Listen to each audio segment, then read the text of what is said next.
दोपहर का समय था। गांव के चौक पर राघव की गन्ने के रस की छोटी सी दुकान पर हमेशा की तरह भीड़ लगी हुई थी।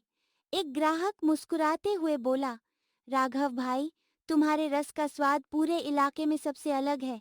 ऊपर से जो तुम नींबू, ताज़ा पुदीना और अपना खास मसाला डालते हो, उसका तो जवाब ही नहीं। दूसरा ग्राहक हंसते हुए बोला, सच कहूं, एक गिलास पीते ही सारी थकान गायब हो जाती है।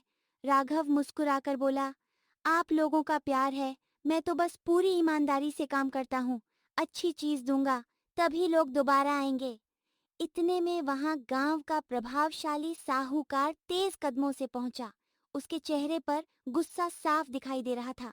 वह ऊंची आवाज में बोला, सुन राघव, आज के बाद मेरे खेत का एक भी गन्ना तुझे नहीं मिलेगा। अब अपना कारोबार जैसे चाहे चला। ये सुनते ही राघव के चेहरे का रंग उड़ गया। उसके हाथ में पकड़ा गिलास भी कांपने लगा।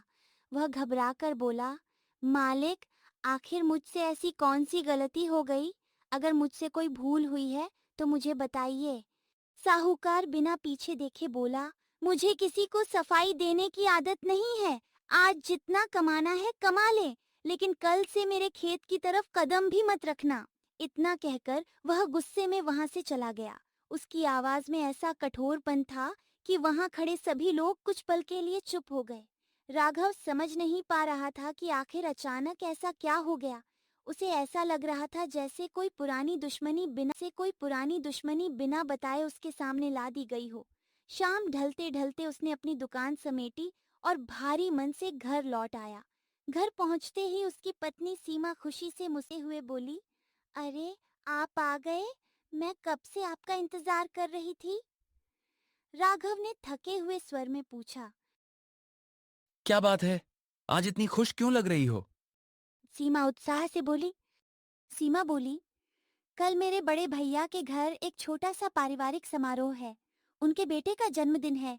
सोचा था कि हम भी कोई अच्छा सा उपहार लेकर जाएंगे।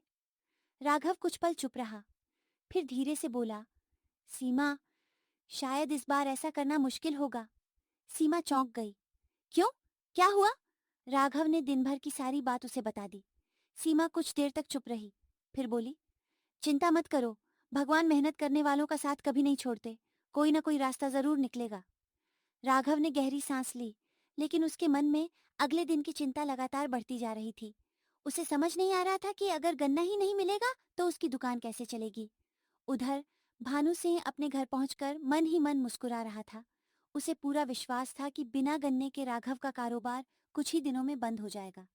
लेकिन उसे बिल्कुल अंदाजा नहीं था कि किस्मत ने राघव के लिए कुछ और ही सोच रखा है। आगे क्या होगा? क्या राघव अपनी मेहनत से फिर खड़ा हो पाएगा, या भानु सिंह की चाल सफल हो जाएगी?